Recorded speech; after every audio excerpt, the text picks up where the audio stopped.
Cerita ini bermula dari sebuah warung gudeg kecil di pinggir jalan Desa Kertajaya, Jawa Tengah. Warung itu terlihat sederhana, atap sengnya agak berkarat, kayu-kayunya tua dan sedikit lapuk, dan papan namanya cuma dari triplek yang dicat seadanya. Tulisan gudeg Mbok Marmi, darah wangi yang terpampang di depan warung.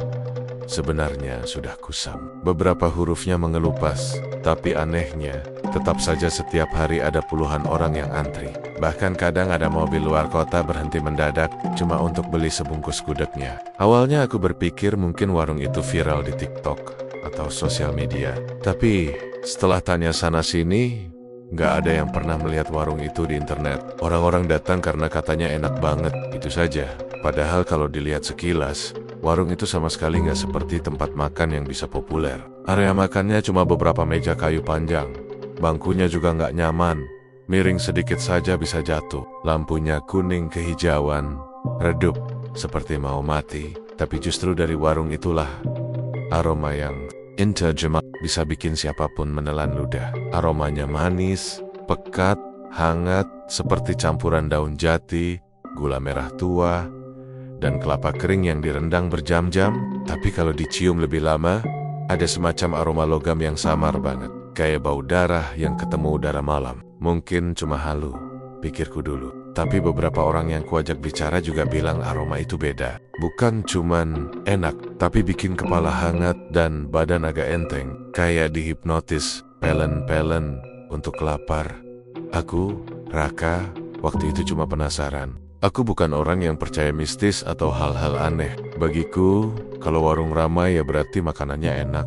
Selesai. Apalagi ini gudeg, masakan Jawa yang umumnya memang punya wangi khas. Jadi kupikir wajar kalau banyak yang suka. Tapi makin sering aku lewat depan warung itu malam hari, makin terasa ada yang gak wajar. Pernah suatu malam, sekitar jam 2 pagi, saat aku pulang lembur dari kota, kulihat masih ada motor terparkir di depan warung. Lampunya menyala temaram, dan ada 2 orang yang baru keluar sambil bawa bungkus. Di jam 6, warung kecil kayak gitu seharusnya udah tutup dari jam 10 malam. Tapi Mbok Marmi, katanya, memang bukannya mengikuti permintaan pembeli, yang entah kenapa selalu terlihat lebih banyak saat semakin larut malam.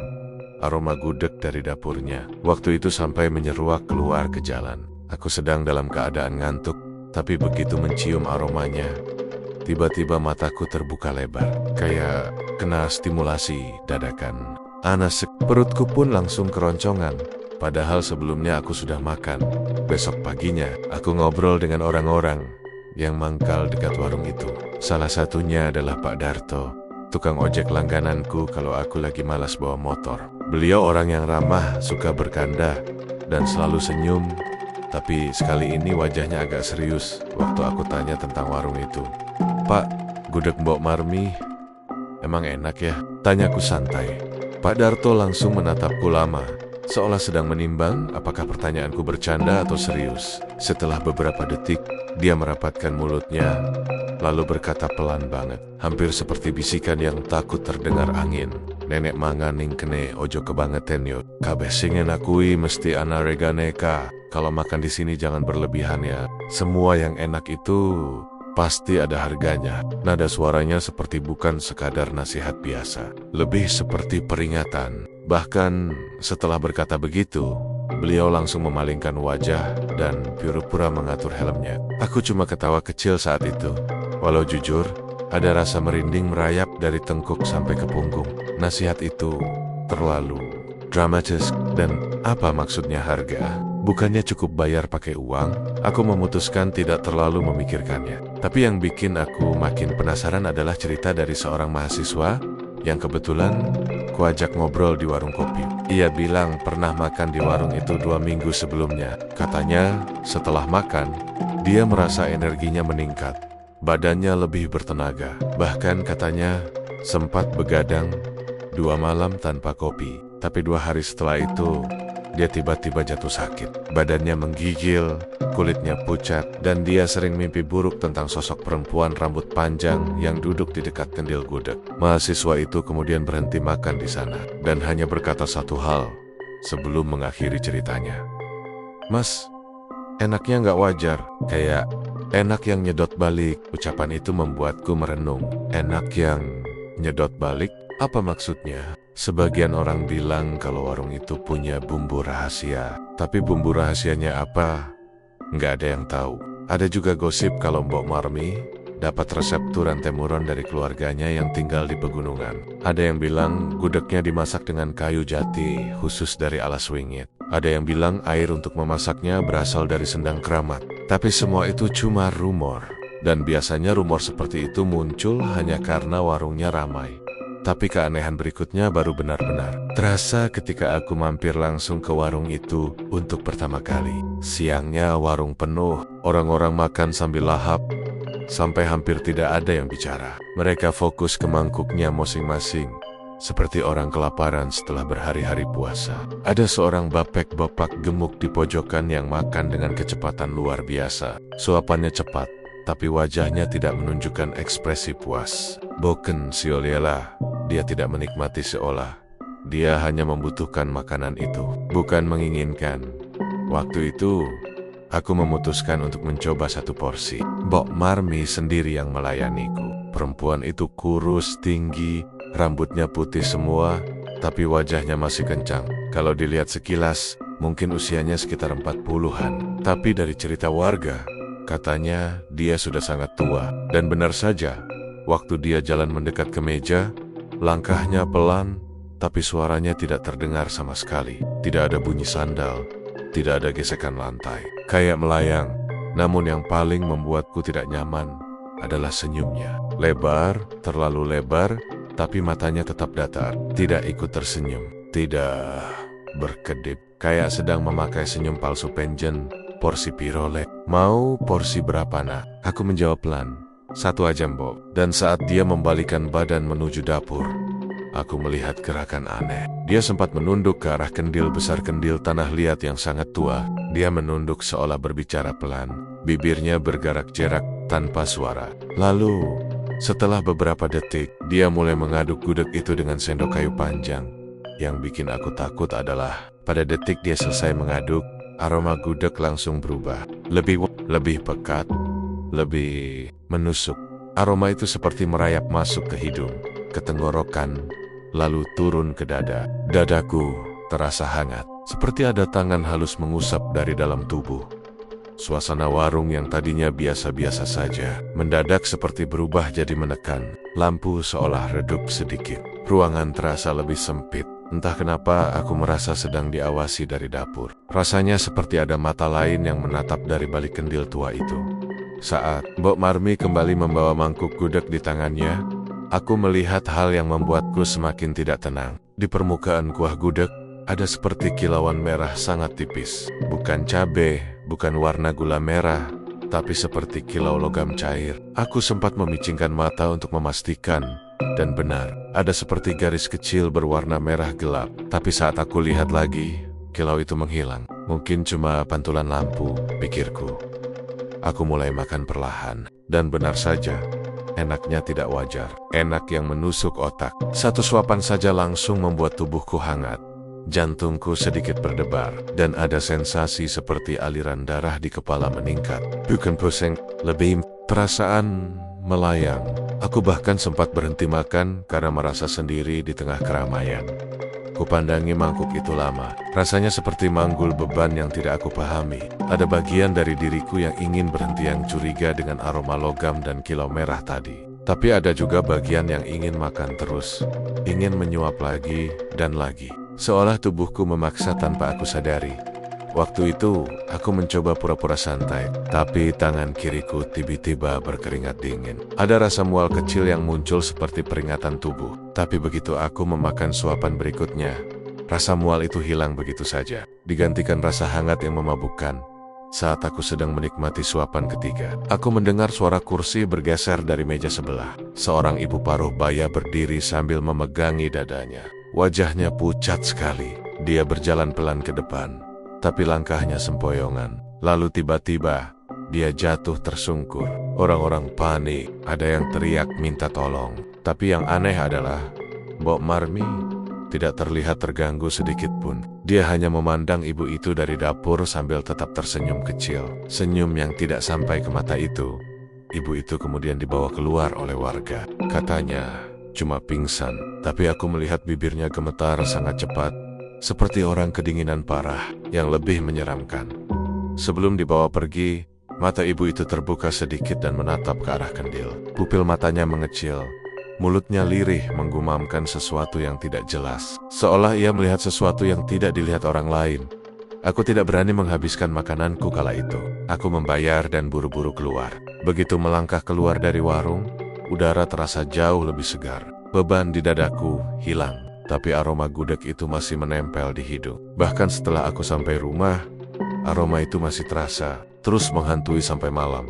Dan yang membuat semua ini semakin aneh adalah kejadian yang terjadi keesokan harinya. Saat aku kembali ke pangkalan ojek dan ketemu Pak Darto, beliau tidak lagi menyapaku ramah seperti biasa. Wajahnya mendadak serius. Dia melihatku lama-lama, lalu bertanya pelan, "Kowe mangan gudeg marmi? Tuh, kamu makan gudeg marmi, ya?" Aku bingung kenapa dia tahu. Mungkin karena aromanya masih menempel di bajuku. Aku mengangguk pelan. Pak Darto langsung menghembuskan napas panjang. "Astagfirullah. Kekodan kau orang mangan ning kona. Ya amka, seharusnya kamu tidak makan di sana." Aku mencoba tertawa kecil untuk mencairkan suasana. Tapi suara tawaku terdengar hambar. "Loh, kok gitu Pak? Emang kenapa?" "Inok kok." Pak Darto langsung memotong. "Enak sing koyo ngono kuwi ora lumrah le. Ojo nganti kowe ketagihan." "Sing ketagihan kui, ora kabeh aiso bali." "Enak yang seperti itu tidak wajar nak. Jangan sampai kamu ketagihan."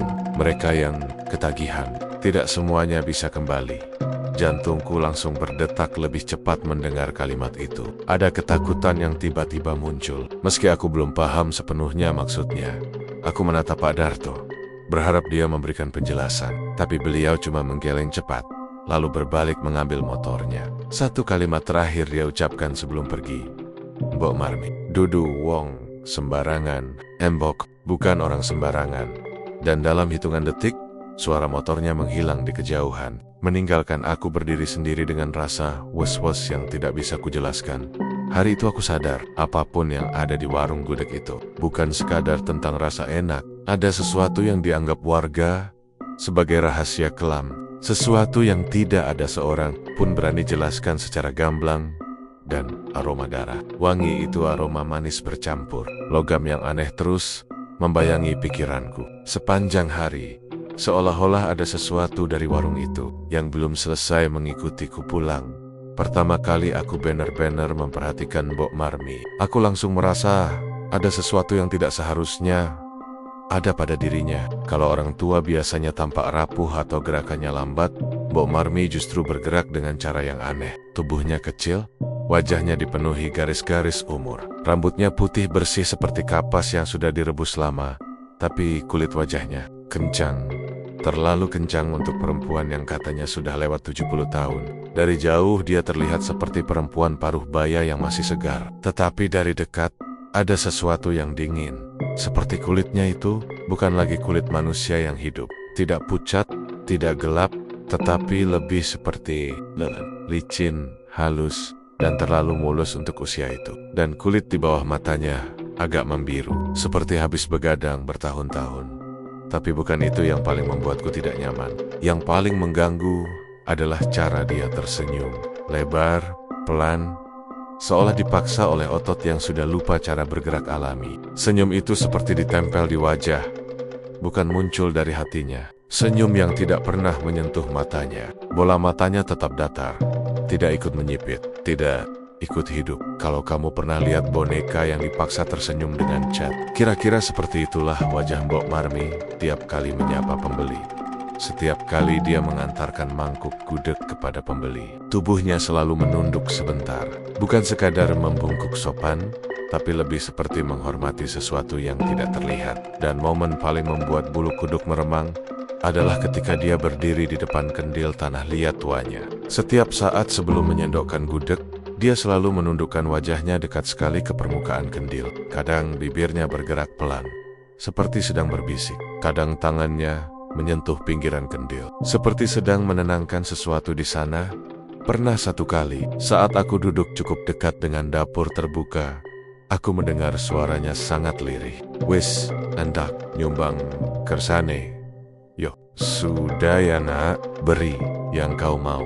Kalimat itu diucapkan pelan, penuh kelembutan, tetapi kehangatannya palsu. Itu bukan suara seorang nenek yang sedang berbicara pada cucunya. Lebih seperti seseorang yang sedang menenangkan sesuatu yang liar agar tidak mengamuk. Kata enduk yang keluar dari mulutnya bukan seperti memanggil seseorang yang hidup, tetapi seperti memanggil sesuatu yang menunggu di dalam kegelapan kendil itu.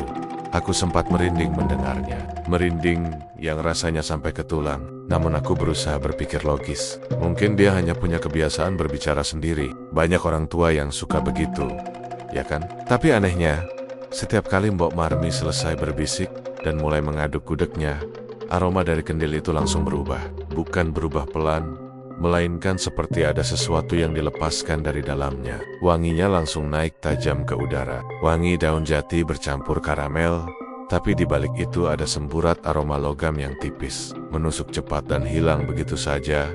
Aroma itu aneh, tetapi tidak menjijikkan, justru membuat siapapun menelan ludah. Tidak ada aroma masakan lain yang bisa meniru sensasi itu. Bahkan ketika aku menghirupnya lebih dalam, rasanya seperti ada tekanan halus yang mendorong dari belakang kepala. Bukan pusing, lebih seperti dorongan untuk ingin mencicipinya. Seolah tubuhku merespons aroma itu. Tanpa persetujuan pikiranku, beberapa pelanggan yang pernah aku ajak bicara juga merasakan hal yang sama. Ada yang bilang begitu mencium aroma gudeg Mbok Marmi, mereka merasa dadanya hangat. Ada yang bilang langsung merasa lapar, padahal baru saja makan besar. Ada yang bilang kalau wangi gudeg itu bikin pikiran tenang. Tapi satu komentar dari pelanggan tetap membuatku makin curiga. Seorang bapak yang hampir tiap 3 hari sekali makan di sana berkata, "Wis ket biasa, mas nek wis mambu, awak iki langsung kroso enteng, mosok rat rauda ketagihan."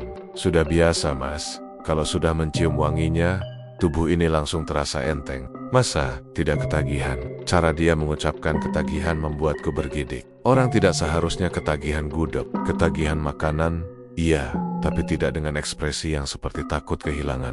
Dan bapak itu bilang sambil melihat ke arah kendil, bukan ke arah gudegnya sendiri. Matanya meredup sedikit, seolah sedang mengingat sesuatu yang ingin dia lontarkan tetapi tidak berani. Aku mulai memperhatikan detail. Gerak-gerik Mbok Marmi jauh lebih teliti setelah itu. Pada suatu sore, aku sengaja duduk di meja paling dekat dengan dapur. Biasanya orang jarang duduk di sana. Entah kenapa. Mungkin mereka ngerasa tempat itu terlalu gelap, terlalu lembab. Dapur warung itu memang bukan dapur biasa. Lantainya masih tanah kecoklatan. Dindingnya dari anyaman bambu tua yang sudah menghitam. Ada celah-celah kecil yang membuat angin bisa masuk, tetapi bukan angin segar. Anginnya terasa dingin dan basah, seperti keluar dari ruang bawah tanah yang lembab. Kendil besar itu selalu berada di pojok dapur, persis di tempat paling gelap. Aku bahkan tidak yakin ada lampu di bagian itu.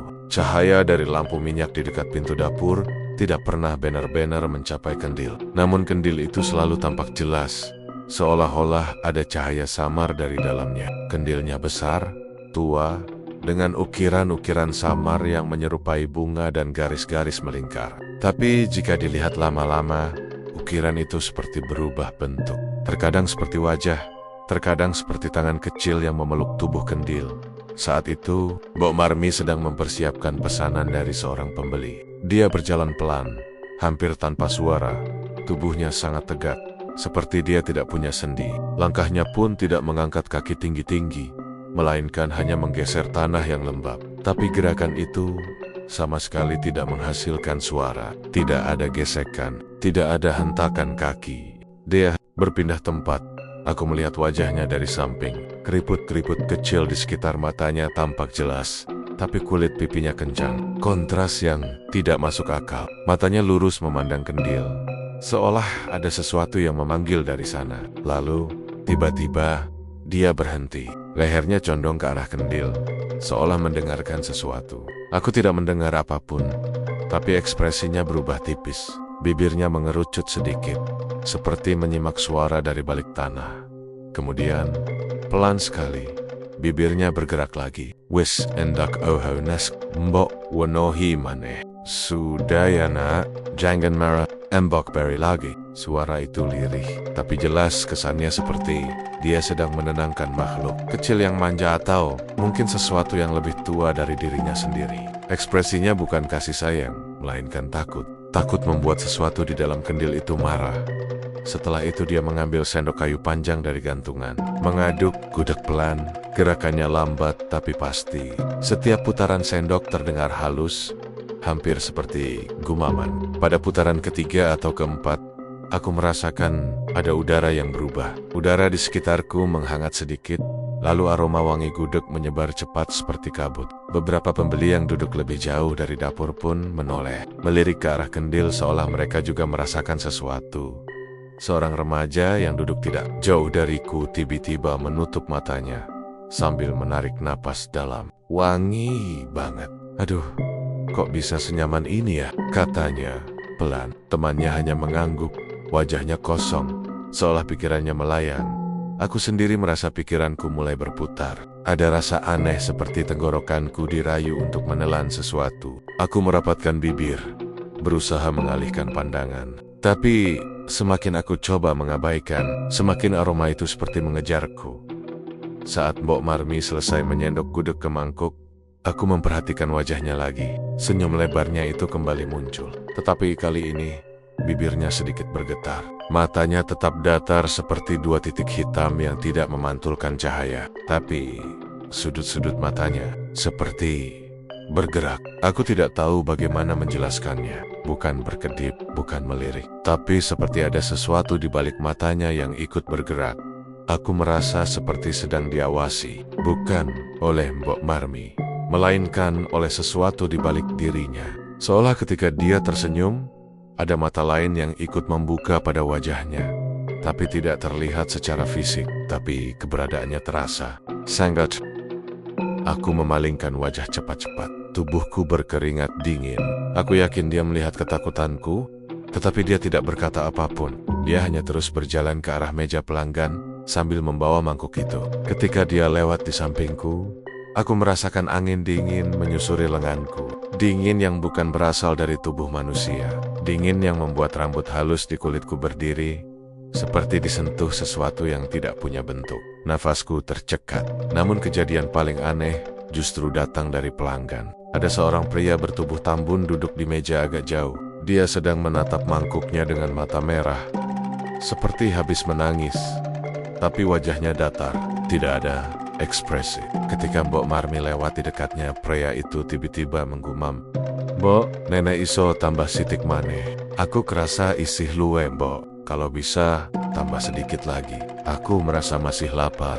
Padahal, mangkuk di depannya masih penuh setengah. Mbok Marmi berhenti di depannya. Senyumnya hilang. Matanya menatap laki-laki itu lama, dingin, seolah sedang menilai sesuatu. Lalu dengan suara yang sama sekali tidak lembut, dia berbisik, "Wis cukup. Ojo ngoyak sing ora sak mestin. Sudah, cukup. Jangan mengejar yang bukan hakmu." Nada suaranya tajam, mengandung ancaman. Pria tambun itu langsung menunduk. Tubuhnya bergetar kecil. Dia bahkan menutup mulutnya ropet-ropet seperti sedang menahan muntah. Padahal tidak ada makanan yang keluar. Aku tidak paham apa maksud kalimat itu. Tetapi jelas pria itu ketakutan. Tidak wajar jika seorang pembeli begitu takut pada penjual gudeg. Kecuali ada hal yang jauh lebih mengerikan daripada sekadar makanan. Hari itu, saat aku berjalan pulang, aku merasa ada sesuatu yang mengikuti langkahku. Aku tidak melihat siapapun. Tetapi angin sore terasa lebih berat di belakangku. Seperti ada napas tipis yang menempel di tengkuk. Setiap kali aku menengok, tidak ada siapa-siapa. Tapi perasaan itu tidak hilang. Seperti sepasang mata kecil sedang menempel di punggungku. Menatap, memantau, sampai aku mendengar suara lirih. Entah dari angin atau dari kepalaku sendiri. "Wis, how I did." "Sudah, nak. Jangan Jo." Aku langsung mempercepat langkah tanpa menoleh ke belakang. Sejak hari itu aku tahu, Mbok Marmi bukan sekadar orang tua yang aneh. Dia seperti pintu antara dunia manusia dan sesuatu yang tidak seharusnya ada di dapur kecil itu. Sesuatu yang tinggal dalam kendil itu, sesuatu yang diberinya makan, sesuatu yang memakan kembali. Dan yang lebih buruk lagi, aroma wangi itu mulai mengikuti kemanapun aku pergi. Bahkan saat aku pulang, mandi, dan mencoba tidur malam itu, aku tetap mencium aroma manis itu. Aroma yang menghangatkan dada, tetapi membuat ujung jariku dingin. Aroma yang tidak wajar, seolah-olah kendil itu sedang memanggilku. Sejak hari aku pertama kali makan gudeg di warung Mbok Marmi, hidupku rasanya kayak berubah pelen-pelen tanpa aku sadari. Semua berawal dari satu suapan yang terlalu enak buat ukuran warung desa. Aku masih ingat jelas. Waktu itu aku duduk di pojokan meja kayu yang sudah agak goyang, sambil mangkuk panas itu diletakkan tepat di depanku. Warnanya coklat kemerahan, ngilani tapi menggoda, dan aromanya wangi banget, manis legit. Tapi ada sesuatu yang menusuk samar, kayak bau besi, tapi tipis banget. Aku sempat ragu sebelum nyendok pertama, tapi penasaran lebih besar. Begitu suapan pertama masuk mulut, rasanya kayak semua hal yang berat dalam hidup hilang seketika. Kepala terasa hangat, badan enteng, dan aku merasa kayak lagi duduk di tempat yang nyaman banget. Bener-bener gak masuk akal. Rasanya manisnya pas, teksturnya lembut, dan kuahnya seperti ada lapisan yang gak pernah aku rasain sebelumnya. Waktu itu aku cuma mikir, wajar kalau warung ini rame. Rasanya emang segila ini. Tapi setelah piringku kosong dan aku pulang, semua rasa enak itu berubah jadi kegelisahan. Entah kenapa malamnya aku ngerasa gak enak di dada. Kayak ada yang nempel di pikiranku aroma gudeg Mbok Marmi. Padahal aku udah mandi, udah cuci muka, udah sikat gigi, tapi aroma manis itu nempel terus di hidungku. Wangi, tapi wangi yang bikin dada agak sesak. Malam itu aku susah tidur, berkali-kali bolak-balik posisi, tapi mata gak mau merem. Rasanya kayak ada sesuatu yang ngikutin dari dalam kepalaku. Dan begitu aku akhirnya ketiduran, mimpi itu datang. Dalam mimpi aku berada di sebuah ruangan gelap, mungkin semacam pawon tua. Ada tungku di sudut, ada kayu-kayu gosong, dan di tengah ruangan ada sebuah gentong besar. Warnanya hitam kusam, dengan kerak-kerak merah di pinggir bibirnya. Gentong itu seperti hidup. Bagian luarnya lembab, seperti baru disiram, dan dari dalamnya keluar semburat wangi yang familiar. Wangi gudeg Mbok Marmi. Di atas gentong, aku lihat seorang perempuan. Rambutnya panjang banget, sampai menutupi sebagian tubuhnya, berantakan, kusut, dan menutupi wajahnya. Tapi aku tahu dia sedang melihat ke arahku, karena terasa banget tatapannya menusuk, badannya menekuk, lututnya menempel ke dada, dan dia seperti sedang jongkok di atas mulut gentong.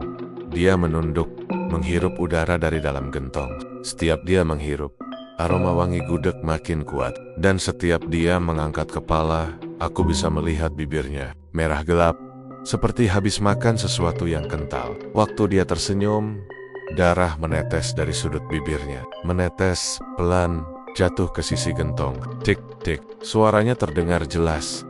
Aku merasa tubuhku gak bisa gerak. Mulutku mau teriak tapi tenggorokan terkunci. Perempuan itu masih menatapku tanpa kedip.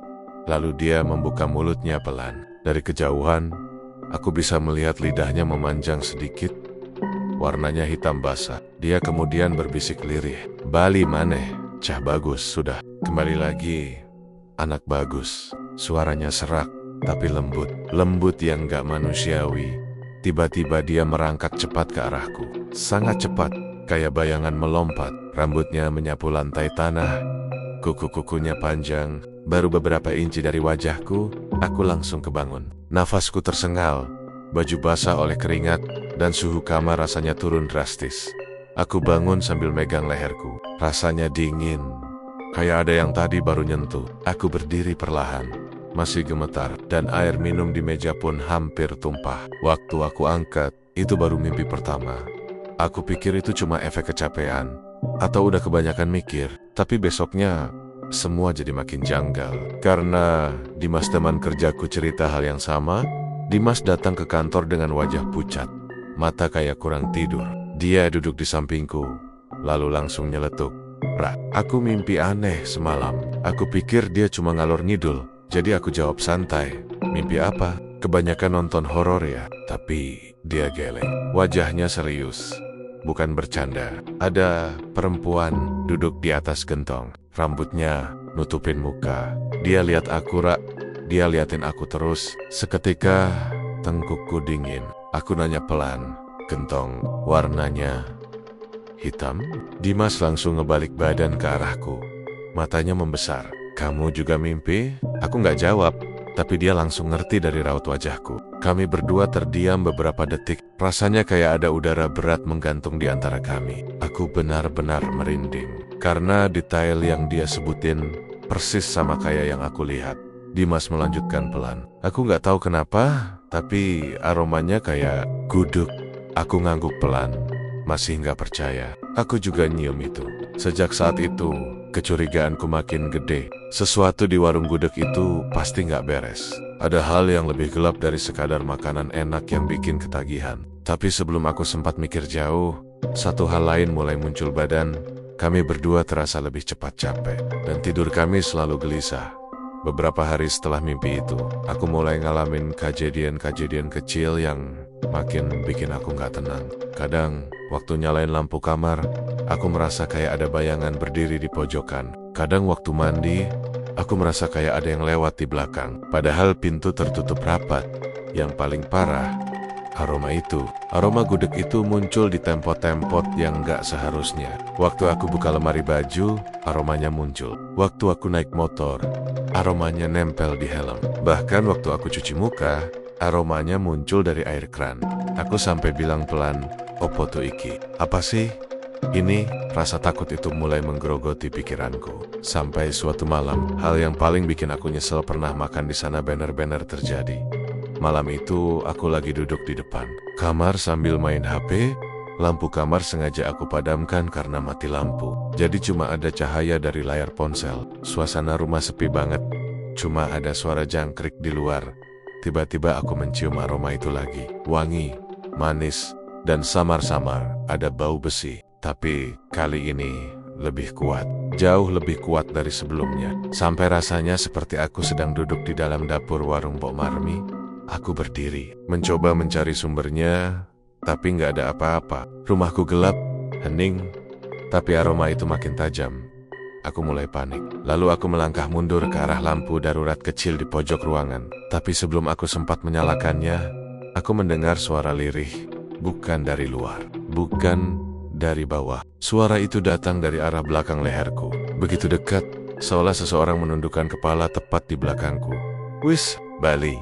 Sudah, kembali." Suaranya sama persis seperti suara di mimpi. Suara perempuan itu. Aku langsung melonjak maju dan hampir jatuh saking paniknya. Jantungku seperti mau pecah, nafas terputus-putus, dan seluruh bulu kudukku berdiri.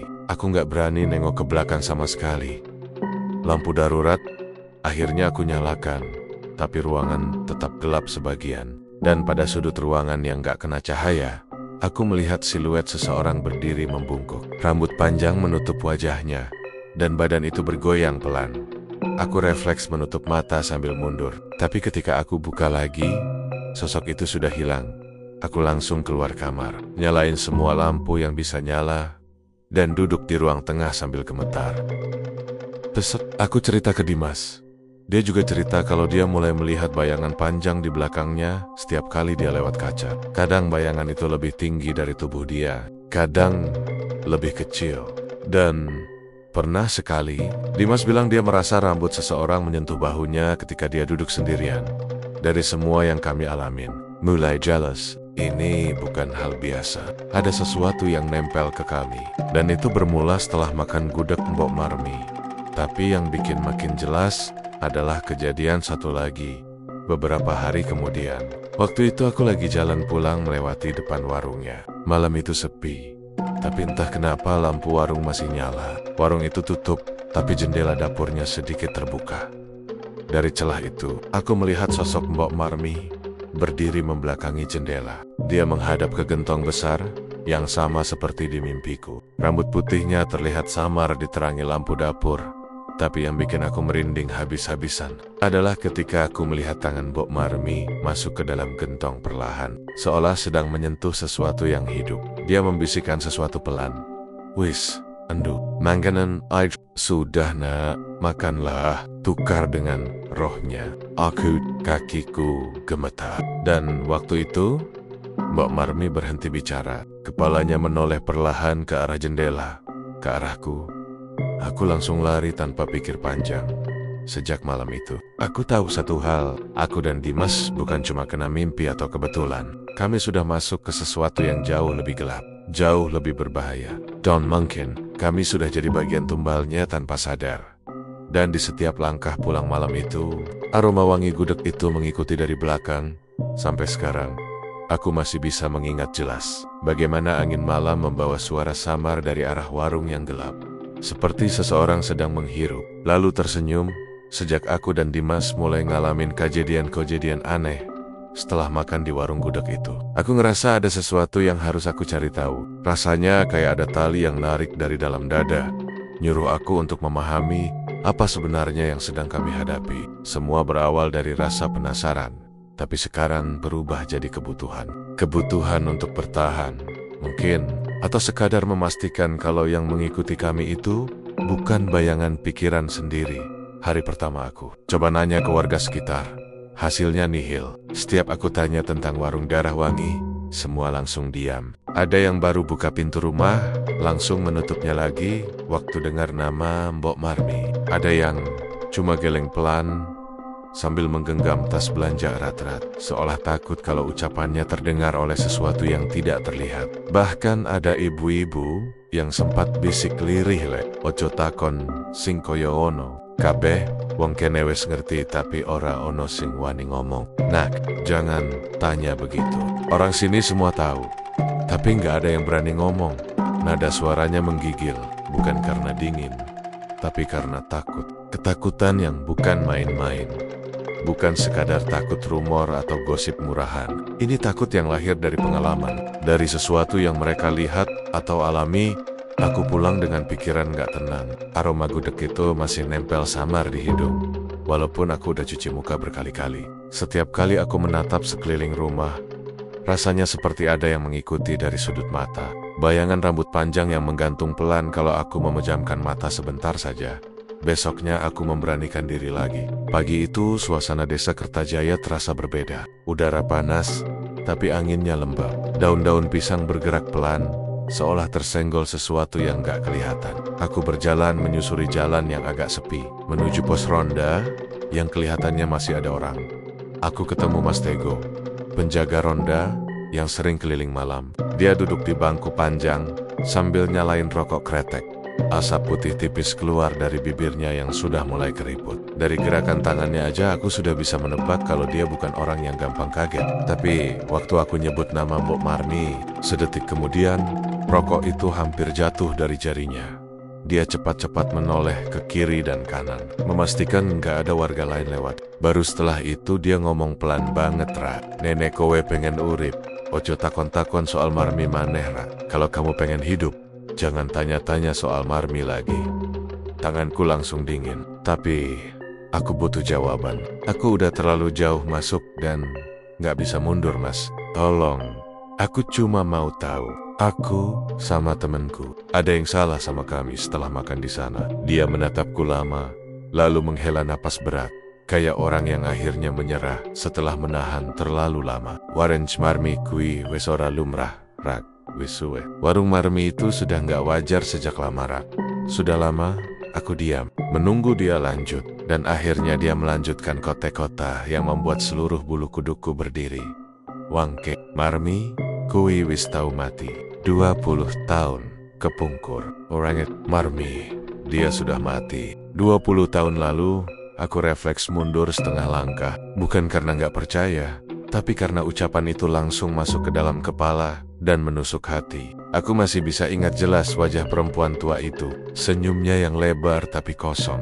Matanya yang gak punya cahaya kehidupan. Cara dia ngomong ke dalam gentong. Cara dia menatapku waktu aku lihat dari jendela dapurnya. Dalam sepersekian detik, semua potongan kejadian aneh itu masuk ke pikiranku, kayak pasang surut air yang datang tiba-tiba. "Tapi yang jual sekarang itu siapa?" tanyaku. Suara hampir patah. Mas Tego mematikan rokoknya perlahan.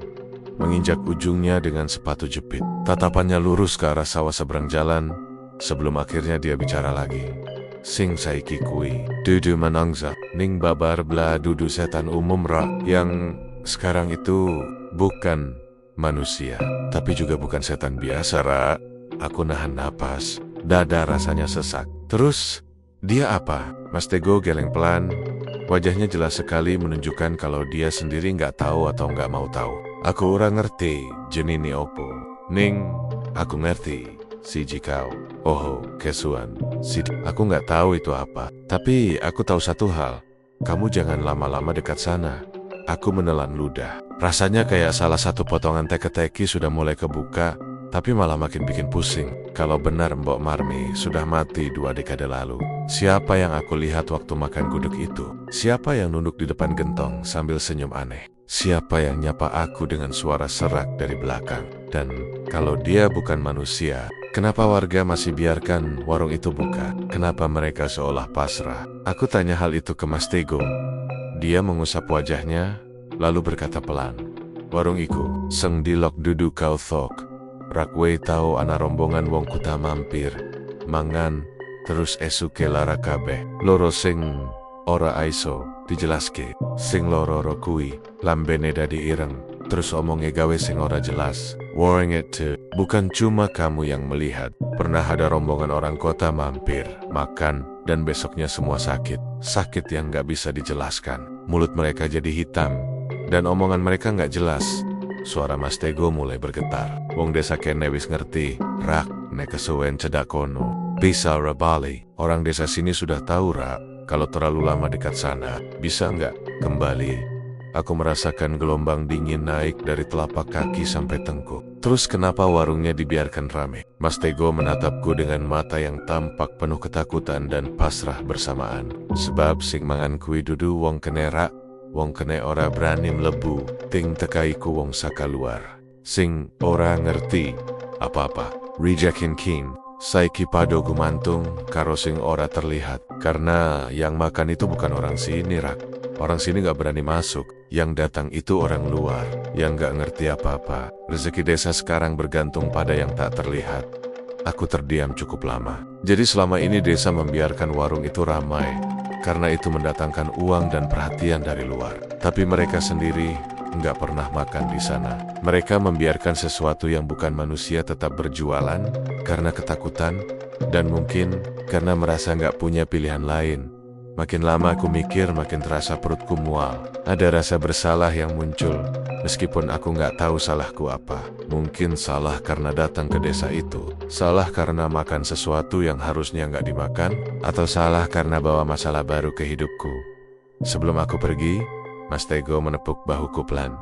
Raknak kau, Izzy, Iso, Adano, Awakmu, Saka, Kono, Thing, mangan gudeg kai. Kadang ora Iso lepas. Ra, kalau kamu masih bisa, jauhkan dirimu dari sana. Orang yang makan gudeg itu kadang gak bisa lepas. Kalimat itu ngambang di kepalaku lama banget. Sampai aku pulang pun masih terngiang-ngiang. Bahkan saat aku tidur pun, aku bisa mendengar suara itu berulong luon, seperti gema. Sore harinya aku ketemu Dimas. Dia nanya, aku dapat informasi apa? Aku ceritain semuanya tanpa dilebihkan. Dan waktu aku bilang Mbok Marmi sudah mati 20 tahun lalu, Dimas langsung pucat. Mukanya mendadak kosong, dan dia cuma bisa duduk sambil pegang kepala. Rak, kala begitu, yang kita lihat selama ini itu apa? Tanya dia, suara bergetar. Aku nggak jawab, karena aku sendiri nggak tahu. Aku cuma bisa merasakan sesuatu yang makin lama makin jelas. Kita bukan cuma makan makanan biasa, kita sudah makan sesuatu yang membawa penunggu. Dan penunggu itu sekarang nempel ke kami. Beberapa hari kemudian, aku makin sadar kalau warga desa itu benar-benar memilih diam sebagai bentuk pertahanan. Mereka bukan nggak tahu, mereka tahu banyak. Tapi mereka memilih untuk nggak bicara karena bicara berarti menantang sesuatu yang jauh lebih kuat dari mereka. Ada satu sore aku lihat seorang ibu sedang membawa ember besar lewat dekat warung Mbok Marmi. Ketika aroma gudeg samar-samar tercium dari angin, ibu itu langsung mempercepat langkahnya sambil komat kamit pelan. Ajan delok, ajan delok, ajan delok, jangan lihat, jangan lihat. Jangan lihat. Aku lihat dengan jelas, ibu itu gemetar. Dia tidak berani menatap bangunan warung yang sebenarnya terlihat biasa-biasa saja dari luar. Seolah-olah bangunan itu punya mata yang mengawasi setiap orang yang lewat. Di hari berikutnya, aku lihat seorang bapak yang sedang memperbaiki pintu rumahnya. Ketika aku lewat, dia menatapku sebentar. Begitu aku tanya pelan tentang warung itu, dia langsung masuk ke dalam, menutup pintu tanpa bilang apa-apa. Bahkan suara napasnya tertahan pun terdengar dari balik pintu. Semua orang di desa ini memilih untuk menutup telinga dan mata mereka, tapi diam mereka justru lebih keras daripada teriakan, lebih jelas daripada penjelasan. Seakan-akan mereka semua menunggu sesuatu terjadi. Sampai suatu malam, waktu aku pulang dari warung kopi kecil dekat lapangan desa, aku melihat sesuatu yang membuat semua perkataan Mas Tego terasa semakin nyata. Malam itu desa sunyi luar biasa. Lampu jalan beberapa mati. Angin membawa bau tanah basah dan sedikit aroma manis gudeg. Aku melewati jalan dekat sawah yang membelah desa, dan di kejauhan aku melihat siluet seseorang berjalan pelan menuju arah warung Mbok Marmi. Siluet itu kecil, bungkuk, dan rambutnya terurai panjang. Dari cara jalannya yang menyeret, aku sudah bisa menebak siapa itu. Mbok Marmi. Tapi ada satu hal yang membuat tubuhku membeku. Siluet itu tidak berjalan biasa. Kakinya tidak sepenuhnya menyentuh tanah. Seolah dia melayang pelan, meluncur di atas rumput yang berembun. Rambutnya bergerak melawan arah angin. Tubuhnya bergoyang seperti kain yang digantung, bukan seperti manusia berjalan. Dan yang paling mengerikan, di bawah tubuhnya, sepanjang bayangnya di tanah, tidak ada kaki, tidak ada bayangan kaki, hanya bayangan tubuh panjang yang seperti mengambang. Aku buru-buru bersembunyi di balik pohon pisang, menahan napas. Dari kejauhan, aku mendengar suara lirih, suara yang sama seperti dalam mimpi, seperti waktu dia membisik dari belakang leherku. Wis, mangan menai, kabagas. Sudah, makan lagi, anak bagus. Suaranya mengalun pelan, tidak seperti suara manusia, seperti suara yang keluar dari dalam gentong, menggema, basah, dan penuh cairan. Aku hampir pingsan saat itu, tapi lebih parah lagi, waktu aku menunduk, aku melihat sesuatu merayap di bawah bajuku. Rambut panjang, sangat halus, seperti merambat dari tanah dan menyentuh pergelangan kakiku. Aku memekik tanpa suara, menepis rambut itu, lalu lari secepat mungkin tanpa menoleh. Dan selama aku berlari, aku merasa jelas ada sesuatu yang mengikuti dari belakang. Bukan langkah kaki, tapi suara gesekan kain panjang di atas tanah. Sejak kejadian itu, aku makin sadar, desa ini bukan cuma diam. Desa ini sudah lama berdamai dengan teror yang mereka nggak bisa lawan. Dan aku sekarang sudah terlanjur masuk terlalu dalam. Aku dan Dimas sudah terikat. Sesuatu dari warung itu sudah mengikuti kami. Dan semakin aku mencoba menjauh, semakin terasa ada yang menarik langkahku kembali. Seakan-akan jalan keluar dari desa itu sudah tertutup. Atau mungkin memang dari awal kami bukan diminta datang. Kami dipanggil. Malam itu udara dingin tapi lengket. Seperti ada sesuatu yang nempel di kulit dan gak mau lepas. Jalanan menuju warung Mbok Marmi sepi banget. Hanya suara jangkrik dan sesekali angin yang lewat pelan. Aku berjalan sambil nahan napas. Rasanya setiap langkah membawaku lebih dekat ke sesuatu yang sebenarnya. Aku sendiri gak yakin mau melihatnya atau enggak.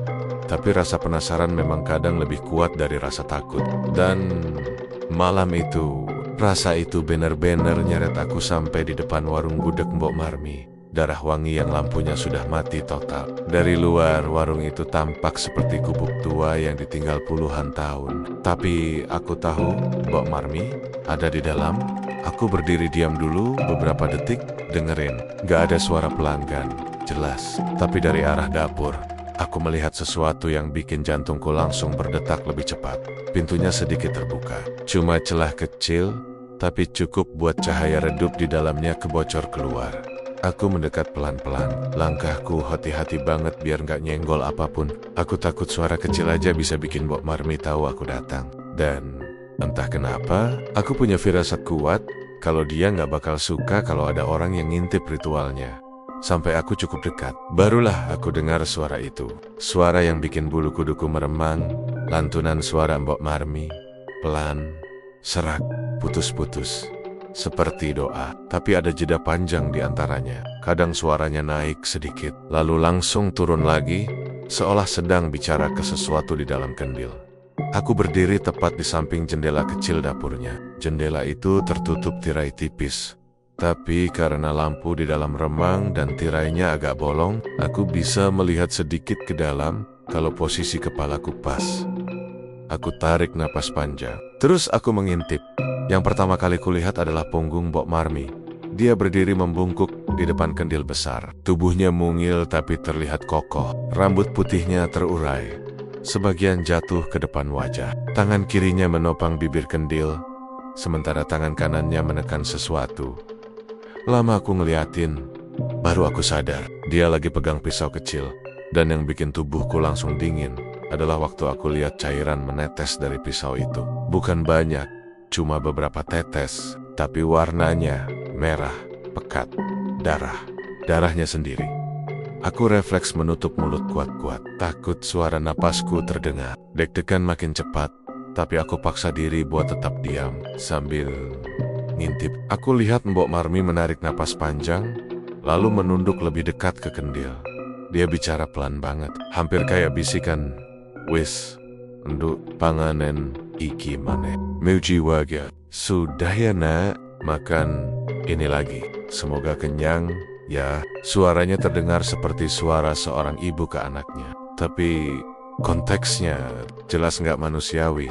Tangan kirinya diangkat sedikit, dan aku bisa lihat luka memanjang kecil di telapak tangannya. Darahnya menetes perlahan ke dalam kendil, tapi yang bikin aku hampir lupa cara bernapas adalah apa yang terjadi setelah itu. Begitu darah menyentuh permukaan gudeg, warnanya berubah. Bukan merah, bukan coklat, tapi keemasan. Seperti cairan logam panas yang berkilau terkena cahaya kecil dari lampu. Dan dari perubahan warna itu, aroma wangi langsung menyebar keluar. Aroma yang sama dengan gudegnya. Aroma yang bikin semua orang ketagihan. Aku menelan ludah. Tenggorokanku kering. Pandanganku gak bisa lepas dari kendil itu meski aku takut setengah mati. Ada sesuatu dari dalam kendil yang bergerak. Seperti ada yang mengaduk dari bawah. Tapi Mbok Marmi sama sekali gak menyentuhnya. Aku nyaris mundur waktu aku dengar suara lain. Suara lirih. Suara sangat pelan. Tapi jelas bukan suara Mbok Marmi. Izzy, aku masih lapar. Suaranya seperti suara anak kecil, pelan, parau, dan lapar. Semua rambut di tengkukku berdiri. Aku langsung berkedut mundur setengah langkah sebelum cepat-cepat membeku lagi karena aku takut lantai kayu di bawahku berderit. Napasku kacau, tapi aku tahan sekuat-kuatnya. Dari dalam dapur, Mbok Marmi berhenti sebentar. Dia lalu kepalanya bergerak perlahan, seperti mencium udara. Dek. Aku merasa dia mencium keberadaanku, tapi aku tetap diam. Nggak berani gerak sedikit pun. Kemudian dia bicara lagi. Suaranya lembut tapi nadanya aneh. Kayak ngeluh sesuatu. Tenang, nduk. Nenek kepengen diane, ngenteni sitik. Thing mangan wis. Oke. Hadi naiki. Tenang nak. Nak, kalau mau yang lain, tunggu sebentar. Yang makan sudah banyak hari ini. Aku langsung bingung. Maksudnya gimana? Apa yang dia maksud dengan yang makan sudah banyak? Nggak masuk akal. Atau dia lagi ngomong sama sesuatu yang hidup di dalam kendil itu? Sesuatu yang butuh tumbal. Sama seperti kata Mas Tego, aku mulai keringetan. Tangan gemetaran. Tapi aku paksain tetap mengintip. Mbok Marmi memiringkan kepalanya sedikit. Wajahnya tampak samar dari celah tirai. Mata hitamnya mengarah tepat ke kendil itu. Kemudian ke arah darah yang menetes terakhir dari tangannya. Lalu dia tersenyum. Senyuman itu lebar banget. Lebih lebar dari waktu aku lihat dia di warung. Lebih lebar dari senyuman manusia normal. Bibirnya seperti ditarik ke belakang secara paksa. Aku nahan diri biar nggak menjerit. Dia menutup mata sebentar, lalu merapal sesuatu yang aku nggak ngerti. Suaranya naik turun, kadang cepat, kadang lambat. Seperti mantra. Dapurnya dipenuhi bau wangi yang makin pekat sampai hidungku. Perih. Tiba-tiba terdengar suara klenyik kecil dari dalam kendil. Seperti tulang kecil jatuh. Lalu suara lirih tadi terdengar lagi. Lebih jelas. Isi. Wedang wangi. Masih. minuman wangi. Aku langsung mundur sedikit, tapi lagi-lagi harus berhenti karena lantai di bawahku bunyi krek halus. Castle Bang. Tapi di malam sunyi kayak gitu, suara kecil aja berasa besar dari dalam dapur. Gerakan Mbok Marmi mendadak berhenti.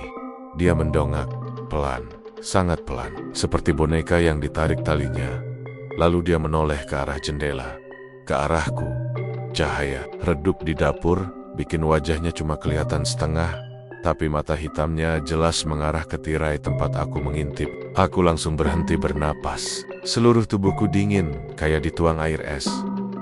Aku nggak tahu harus lari atau tetap diam, tapi kalau aku lari, dia pasti dengar. Kalau aku tetap diam, aku takut dia benar-benar bisa lihat aku meskipun tirainya tertutup. Aku nunduk pelan sambil menahan napas. Aku berharap dia nggak lihat gerakan kecilku. Beberapa detik kemudian, aku dengar suara langkah mendekat ke jendela. Pelan, menyeret, seperti kaki yang nggak kuat menopang badan. Langkah itu makin dekat. 1, 2, 3. Setiap langkah membuat jantungku makin meledak rasanya. Aku pres punggungku ke dinding luar warung, mencoba menjauh sedikit dari jendela tanpa bikin suara. Tapi lantai tanah dan kerikil di bawah kakiku bikin semuanya terasa riskan. Lalu, langkahnya berhenti tepat di balik jendela. Aku bisa dengar napas Mbok Marmi dari balik tirai. Napasnya berat, panas, seperti seseorang yang berdiri sangat dekat di balik pintu kamarmu. Aku merem, dalam hati aku cuma ngomong, "Ya Allah, ojo nganti ketahuan. Oh, jangan sampai ketahuan. Jangan, jangan." Suara napas itu ada mungkin 5 detik, tapi rasanya kayak 1 jam. Aku bisa bayangin dia nempel di jendela, wajahnya setengah menyembul dari balik tirai.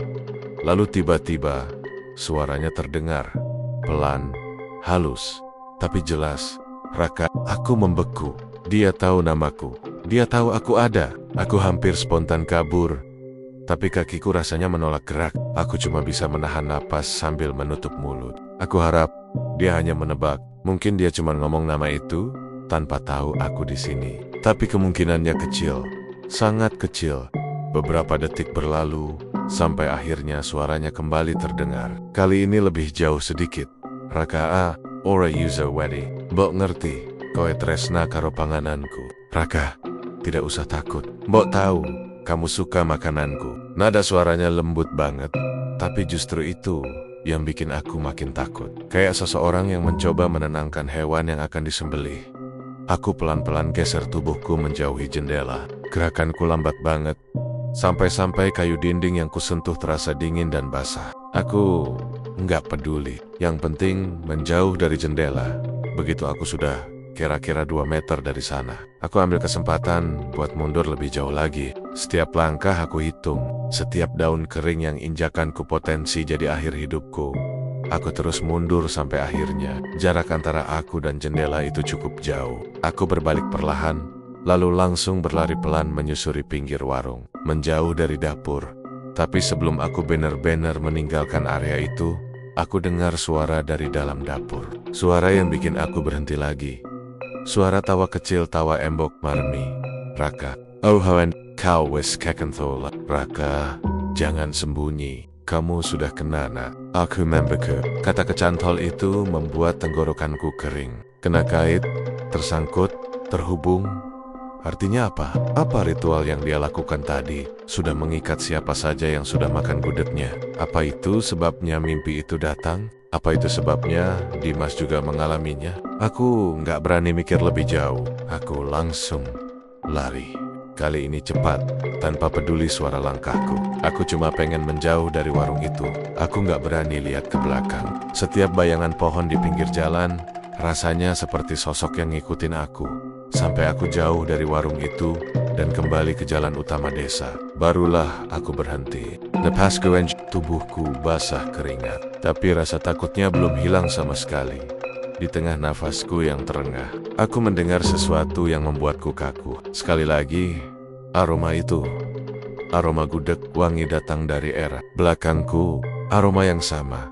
Aroma yang pertama kali membuatku ketagihan. Aroma yang mungkin dibuat dari darah. Aku mengusap wajahku pelan, mencoba menenangkan diri. Tapi sesuatu bergema di telingaku. Suara yang tadi keluar dari dalam kendil. Isi, lewemes, lapar. Aku merinding hebat, karena malam itu aku sadar satu hal. Sesuatu di dalam kendil itu lapar, dan sekarang dia tahu aku pernah mencicipinya. Sesuatu sudah terlanjur menandai aku. Dan ritual itu baru saja memilih tumbal barunya. Besok paginya, aku bangun dengan kepala berat, seperti habis dipukul orang semalaman. Mata rasanya panas, badan lemas, dan aroma aneh masih tersisa di hidungku. Padahal aku sudah mandi 2 kali.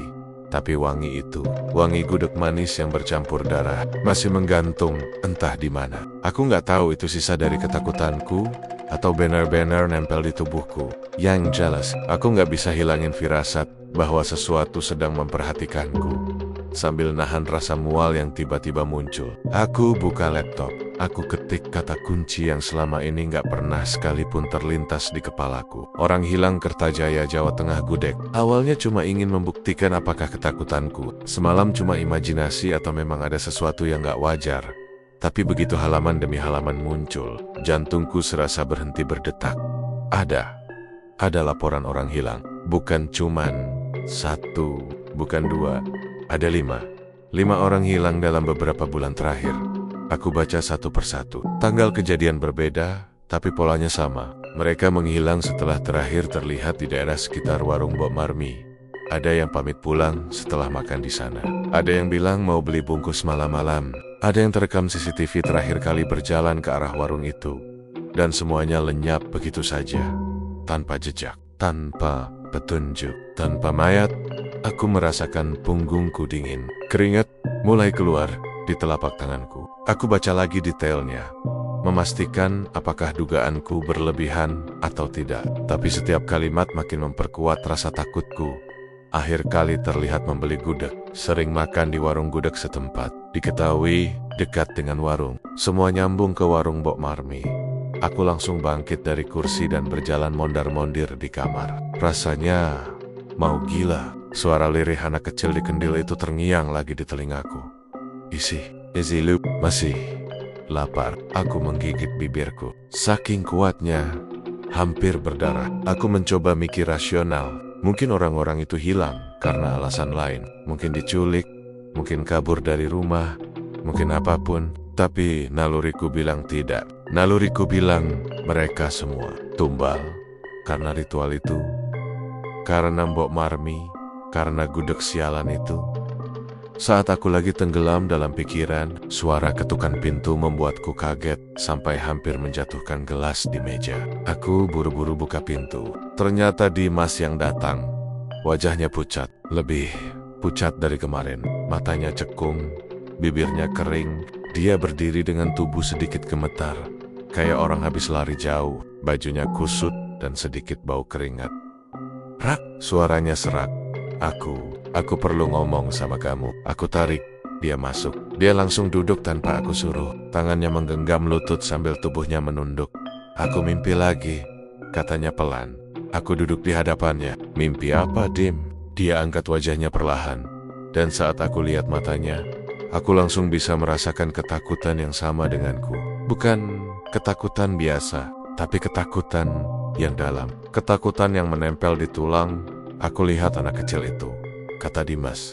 Dia duduk di atas kendil, kayak kemarin, tapi sekarang lebih jelas. Rambutnya kotor, panjang, nutupin setengah wajahnya. Badannya kurus banget, kayak cuma kulit nempel tulang. Aku merasa tenggorokanku kering. Dimas melanjutkan. Suaranya pelan, tapi tegang. Dia minta aku ikut. Ra, dia bilang, ayo, kene wae. Mangan bareng. Ayo, sini saja. Makan bareng. Dimas, suaranya kecil, tapi dekat banget sama telingaku. Kayak dia benar-benar ada di sampingku. Aku nggak tahu harus ngomong apa, karena aku juga mengalami hal yang mirip. Mimpi yang sama, wajah yang sama, ketakutan yang sama. Aku letakkan tanganku di pundaknya. Dimas, kamu harus ke dokter. Kamu kelihatan sakit banget. Dimas menggeleng cepat. Bukan sakit biasa, Ra. Bukan. Dia memegang dadanya. Aku ngerasa kayak sesuatu ngisep tenagaku. Setiap aku tidur, Aku bangun lebih lelah daripada sebelum tidur. Aku merinding. Kata-kata Mas Tego semalam kembali muncul di kepalaku. Kowe wis kecantole, kamu sudah kena. Aku mengambil napas panjang. Kita harus ke warung itu lagi, Dim. Kita harus pastikan semuanya. Dimas menelan ludah. Dia terlihat ragu, tapi akhirnya mengangguk pelan. Kami berangkat siang hari itu juga. Langit mendung dan angin berhembus pelan membawa bau tanah basah. Kami berjalan sempat terdiam lama, masing-masing sibuk dengan pikiran sendiri. Aku melihat Dimas berkali-kali mengusap tengkuknya, seolah ada sesuatu yang mengawasinya. Begitu kami sampai di depan warung itu, rasanya seperti masuk ke dimensi lain. Warung itu sepi, benar-benar sepi. Tidak ada tulisan gudeg Mbok Marmi, tidak ada pelanggan, tidak ada aroma apapun. Warungnya bahkan terlihat seperti bangunan yang sudah ditinggal lama. Catnya mengelupas, dinding kayunya lapuk, jendelanya retak. Berbeda diametral dari yang kulihat beberapa hari lalu yang terlihat selalu ramai dan hidup. Sungguh mustahil. Dimas berdiri kaku di sampingku. Ra, beneran ini warungnya? Apa kita salah tempat? Gumamku.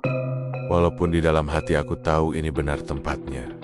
Kami pelan-pelan mendekat ke pintunya. Pintu itu terkunci, tapi karena kayunya rapuh, cukup ditarik sedikit saja sudah bisa terbuka lebar. Dan yang kulihat di dalam banner-banner bikin tubuhku lemas. Warung itu kosong. Tidak ada meja, tidak ada kursi, tidak ada tungku, tidak ada kendil. Bahkan lantainya pun berdebu tebal, seperti nggak ada orang yang menginjaknya bertahan-tahan. Aku melangkah masuk pelan-pelan. Setiap langkah menghasilkan jejak kaki baru di atas debu. Aroma lembab dan anyir bercampur menjadi satu. Dimas menyusul di belakangku, langkahnya berat. Kemarin kamu bilang kamu lihat dapurnya ada cahaya kan? Tanya Dimas pelan.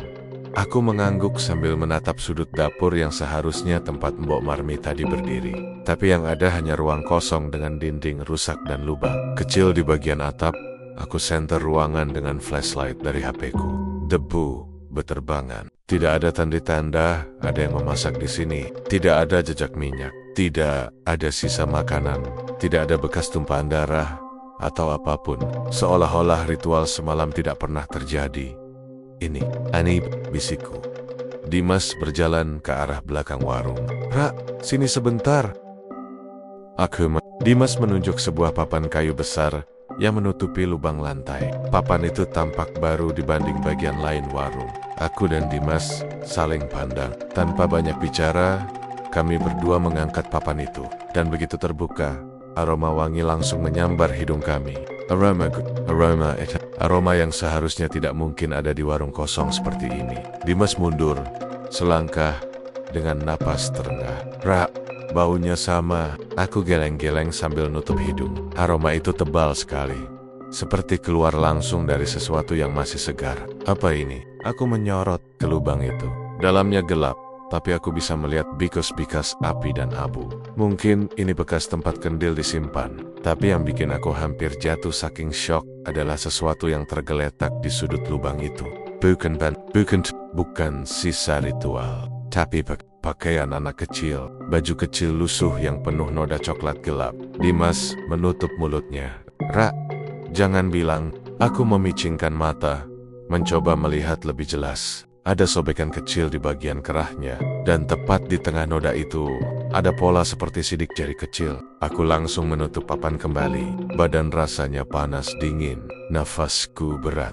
Dimas berpegangan pada pinggir meja usang, karena hampir jatuh. Apa itu? Korban, bisik Dimas. Aku nggak bisa menjawab, karena di dalam kepalaku, aku sudah tahu jawabannya. Aku harus tanya warga, kataku akhirnya. Kami keluar dari warung dan menuju rumah terdekat. Salah satu rumah tua dengan dinding bambu. Saat aku mengetuk pintu, seorang ibu muncul. Begitu aku menyebut nama Mbok Marmi, wajahnya langsung berubah tegang. Dia buru-buru menutup separuh pintu dan hanya menyisakan celah kecil. Mbok Marmi Wiseda. Wisu, Mbok Marmi sudah meninggal, nak. Sudah lama. Aku mengangguk pelan. Tapi Bu, siapa yang jual gudeg di sini? Saya makan di sana. Banyak pembeli. Lampunya nyala. Ibu itu geleng cepat sampai jilbabnya ikut bergeser. Ora ono. Warung kui wisu. Ora digud. Kau holuki. Oho sedek aja kepincut. Tidak ada, nak. Tidak ada. Warung itu sudah lama tidak dipakai. Kamu halusinasi. Jangan mendekat lagi. Jangan terpikat. Terpikat, tertarik, terseret, kata itu menggema di kepalaku. Aku dan Dimas kembali ke jalan desa, tidak berbicara satu sama lain. Wajah warga yang melihat kami dari balik pintu semuanya tampak takut. Bukan takut ke kami, tapi takut terhadap sesuatu yang kami bawa bersama, meskipun kami sendiri tidak tahu apa itu. Setelah beberapa menit berjalan, Dimas berhenti. Rah, aku ngerasa ngantuk berat. Aku memutar badan. Jangan tidur sekarang, Dim. Jangan. Dia memegang kepalanya. Aku nggak bisa. Kayak ada yang narik. Poet, aku panik. Dimas, lihat aku. Tapi mata Dimas mulai setengah tertutup. Nafasnya makin berat. Tubuhnya goyah. Anak itu. Table. Suara Dimas makin pelan. Dia nunggu aku. Aku langsung memapahnya. Dim, jangan tidur. Tapi Dimas ambruk ke tanah. Dalam sekejap, dia pingsan total. Aku mengguncang tubuhnya. Dimas bang. Tapi dia tidak bergerak. Bibirnya pucat. Wajahnya dan dari mulutnya keluar satu bisikan halus. Isi. Lue. Masih lapar. Aku. Seluruh tubuhku membeku. Itu bukan suara Dimas. Itu suara anak itu.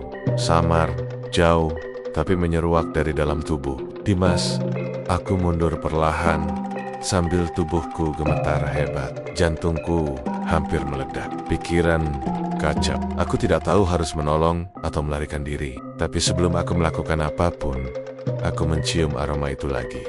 Aroma wangi. Aroma darah yang berubah keemasan. Aroma itu muncul dari arah belakangku. Perlahan, makin dekat, makin menusuk hidung. Aku menelan ludah. Ya Tuhan, jangan sekarang.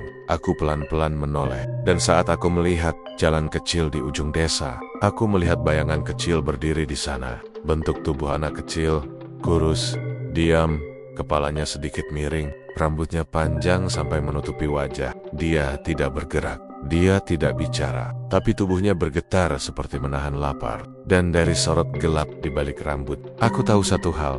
Dia datang bukan untuk Dimas saja. Dia datang untukku juga. Karena kami berdua pernah makan gudeg itu. Karena kami berdua pernah mencium aroma darah wangi. Karena kami berdua sudah terakot dan ritual itu belum selesai.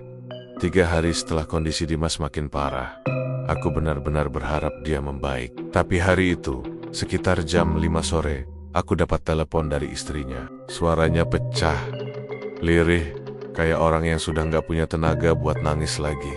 Dia cuma bilang, Mas, Dimas Wisora ono mas, Dimas sudah tidak ada. Sebelum kemudian suara di seberang berubah jadi isak yang dalam dan basah. Telepon itu menghilangkan seluruh tenaga di lututku. Rasanya badanku langsung runtuh. Dunia seperti mengecil, lembab dan dingin.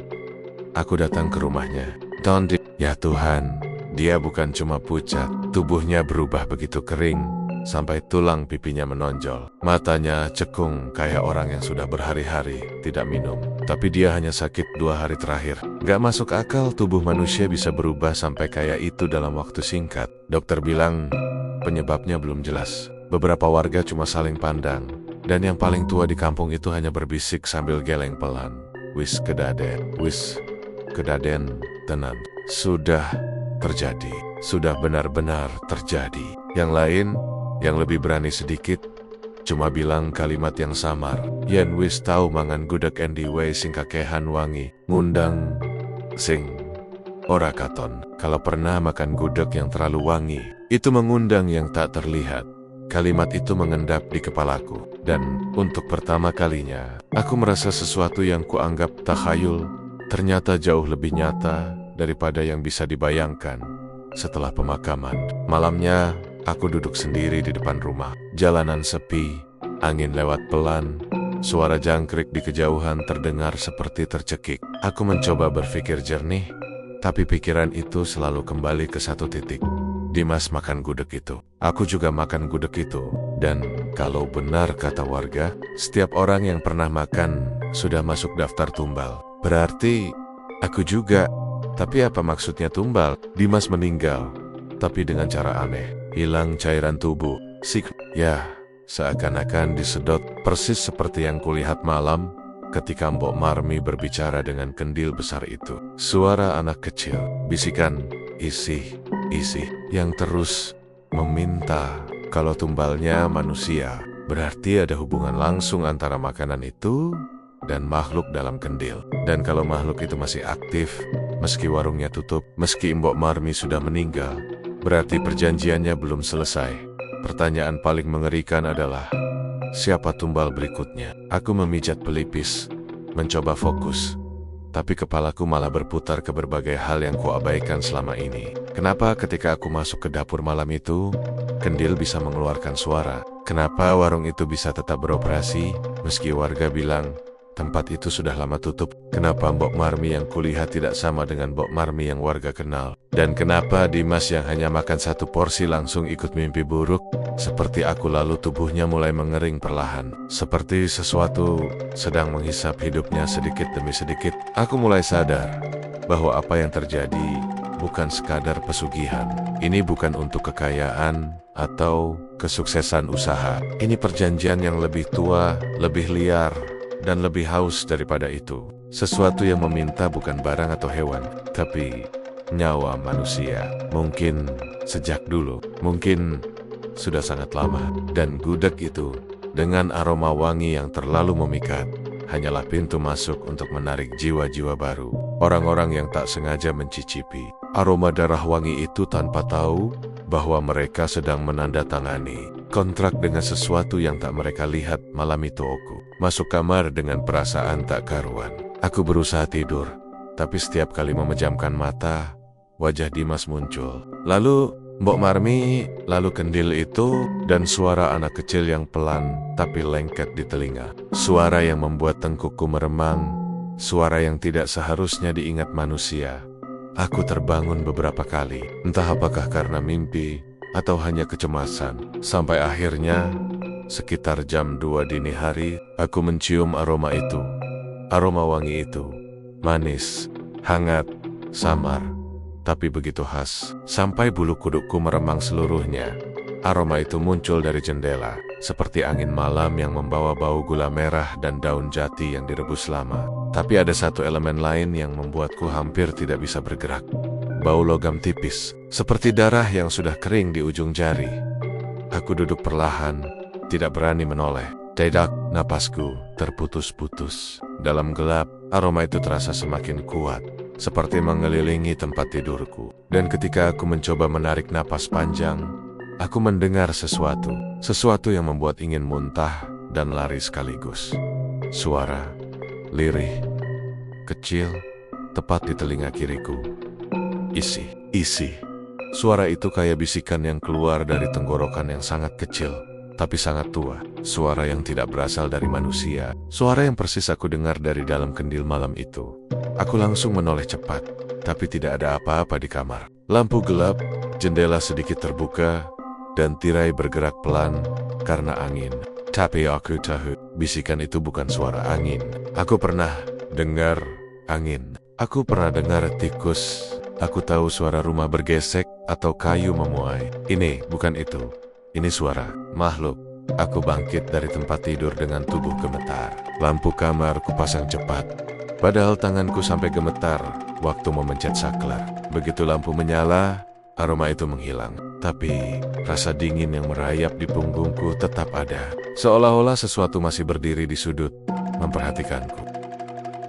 Aku keluar kamar dan duduk di ruang tengah. Lampu semua aku nyalakan. Rasanya kayak anak kecil yang ketakutan, tapi aku tidak peduli. Jam 3 pagi, dan aku tidak bisa kembali tidur. Setiap kali aku pejamkan mata, aku merasa ada yang memanggil. Pelan, sabar. Seperti makhluk itu tahu aku tidak bisa kabur. Seperti dia tahu tubuhku sudah tercatat sebagai tumbal. Keesokan paginya, saat matahari sudah naik, aku mencoba berpikir jernih. Aku baca ulang berita-berita tentang orang hilang. 5 orang di sekitar desa itu. Semua terakhir terlihat makan di warung Mbok Marmi. Lalu setelah itu, mereka menghilang. Tidak ada jejak, tidak ada petunjuk. Sama seperti Dimas, Tapi Dimas justru ditemukan dalam keadaan kering seperti daun. Mungkin yang lain pun sebenarnya mengalami nasib sama, tapi tidak ditemukan. Pertanyaan yang membuat dadaku semakin sempit adalah, apakah mereka hilang dulu lalu mati? Atau mati dulu baru hilang? Dan jika tidak ditemukan jenazah, apakah mungkin makhluk dalam kendil itu menyerap semuanya sampai benar-benar habis? Aku ingin lari dari desa itu. Pindah kota, mungkin pindah pulau. Tapi aku tahu, seberapa jauh pun aku pergi, aku sudah mencicipi aroma darah wangi. Dan kalau warga benar, kalau setiap suapan gudeg itu membuka semacam ikatan, maka makhluk itu bisa mencariku di mana saja. Sore harinya aku ke rumah kepala desa. Aku pura-pura mau menanyakan soal riwayat tanah warung itu. Tapi ketika aku bilang nama Mbok Marmi, kepala desa hanya menatap kosong ke arahku. Matanya tidak fokus, seperti melihat sesuatu di belakangku. Lalu dia pelen-pelen berkata, Wis, cukup takon soal kai. Kowe ora bakal entuk jawaban sing mbok goleki. Sudah cukup bertanya soal itu. Kamu tidak akan mendapatkan jawaban yang kamu cari. Aku balas, tapi ini soal nyawa, Pak. Kepala desa menunduk. Tangannya mengepal pelan, lalu dia menjawab dengan suara yang hampir seperti bisikan. Kowe ora ngerti. Opo sing mbok dolani? Sing kui dudu pesugihan, sing iso diputus le. Sing kui perjanjian turun-temurun. Kamu tidak tahu apa yang sedang kamu sentuh. Itu bukan pesugihan yang bisa diputus. Itu perjanjian turun-temurun. Perjanjian turun-temurun. Aku keluar dari rumahnya dengan dada makin berat. Kata-kata itu menggema di kepalaku. Perjanjian yang diwariskan berarti bukan cuma Mbok Marmi. Mungkin orang sebelum dia juga melakukannya. Mungkin makhluk itu sudah makan manusia sejak puluhan atau ratusan tahun lalu. Dan gudeg hanya medio. Cara paling mudah untuk menyamarkan aroma darah dan ritual. Malam kedua setelah Dimas meninggal, aku kembali sulit tidur. Dan seperti aku takutkan, aroma itu muncul lagi. Lambat, menyelinap, pelan. Semakin aku mencoba mengabaikannya, semakin kuat aromanya. Sampai rasanya seperti ada semangkuk gudeg panas di sebelah kasurku. Aku bangkit cepat. Keringat dingin memenuhi leherku. Lampu yang awalnya aku pasang di meja tiba-tiba padam sendiri. Lampu kamar masih menyala, tapi cahaya terasa redup. Lalu aku dengar sesuatu dari jendela. Suara kuku kecil menggesek kusen kayu. Perlahan, terus-menerus. Kayak seseorang sedang menelusuri bentuk jendela dari luar. Aku tidak berani mendekat, tapi aku melihat tirai itu bergerak. Bukan karena angin. Gerakannya terlalu teratur, terlalu pelan. Dan seperti ada tangan kecil yang memegang kain dari seberang. Menarik-narik sedikit, seolah mencoba membuka celah untuk melihat ke dalam. Lalu suara itu muncul lagi. Isi. Aku mundur sampai punggungku menempel ke lemari. Napasku pecah, perutku seperti ditusuk. Dan kali ini suara itu tidak datang dari jendela. Suara itu muncul dari belakangku, dari dalam kamar, dari sesuatu yang berdiri di sudut ruangan. Meski aku tidak bisa melihat apapun. Isi. Aku tidak bisa teriak. Tenggorokanku tertahan. Kakiku gemetar begitu keras sampai lantai berderak. Dan selama beberapa detik panjang yang mencekik itu, aku merasa makhluk itu mendekat. Bukan dengan langkah, tapi meluncur, menyelinap, menarik udara di sekelilingku, sehingga tubuhku terasa lebih dingin, lebih berat. Ketika aku akhirnya menyalakan semua lampu dan membuka pintu lebar-lebar, suara itu berhenti. Tapi aroma gudeg itu tidak hilang. Aroma itu tetap tinggal, seperti jejak bahwa makhluk itu telah menyentuh ruanganku. Dan mungkin kulitku. Aku tidak tidur sampai pagi. Keesokan harinya, aku pergi jauh dari desa itu. Aku menginap di kota yang berbeda. Tapi saat malam tiba, saat aku berada di kamar hotel yang terang dan bersih, aku tetap mencium aroma itu. Sangat samar, tapi ada seperti makhluk itu mengikuti jejakku tanpa harus berjalan. Dan ketika aku mencoba memejamkan mata, bisikan itu muncul lagi. Kali ini sangat dekat dengan telinga kiriku. Isi. Sejak malam itu aku sadar, gudeg darah wangi bukan sekadar makanan, bukan sekadar pesugihan. Itu panggilan, tanda, pintu, Makhluk dalam kendil itu tidak butuh warung untuk menemukan korbannya. Tidak butuh Mbok Marmi untuk memberi makan. Siapapun yang pernah mencicipi sudah menandai diri mereka sendiri, termasuk aku. Dan aku tahu, cepat atau lambat, saat tubuhku mulai lelah atau saat rohku mulai rapuh, makhluk itu akan datang sepenuhnya. Bukan lagi lewat aroma, bukan lagi lewat bisikan, tapi hadir di ruangan, duduk di dekatku, dan memintaku ikut bersama yang lain. Kadang malam-malam aku bangun karena merasa tempat tidurku bergerak sedikit. Kadang aku merasakan napas dingin di tengkuk. Kadang aku mendengar suara kecil yang menyanyikan lagu Jawa lama. Lagu yang sama yang dilantunkan Mbok Marmi saat ritual itu. Dan selalu aroma itu datang lebih dulu. Aroma hangat, manis, menggoda, aroma gudeg yang tidak pernah benar-benar hilang. Meski warung itu sudah kosong, malam ini, saat aku menulis semuanya, aku mencium aroma itu lagi, lebih kuat dari sebelumnya. Sampai aku harus berhenti mengetik beberapa kali, karena kepala terasa ringan. Dan dari jendela yang sedikit terbuka, aku mendengar sesuatu. Suara napas kecil, lalu bisikan yang tidak pernah berubah sejak hari pertama aku mendengarnya. Isi, jika tulisan ini berhenti tiba-tiba, kau pasti tahu alasannya. Karena aku, mungkin sudah waktunya jadi tumbal berikutnya.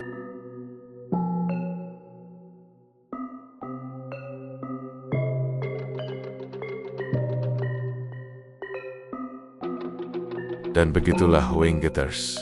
Kisah malam ini telah usai. Semoga kalian menikmati setiap ketegangan dan misteri yang telah kita selami bersama. Ingatlah, di setiap sudut yang gelap, ada cerita yang menunggu untuk diceritakan. Jaga diri kalian baik-baik, selalu waspada, dan jangan pernah lupa untuk terus berdoa. Terima kasih sudah menemani saya malam ini. Jangan lupa untuk like, subscribe, dan nyalakan lonceng notifikasi, agar tidak ketinggalan kisah-kisah menyeramkan lainnya dari Lawana Wingkit. Sampai jumpa di episode berikutnya. Tetaplah berani Winggetters. Wassalamualaikum warahmatullahi wabarakatuh.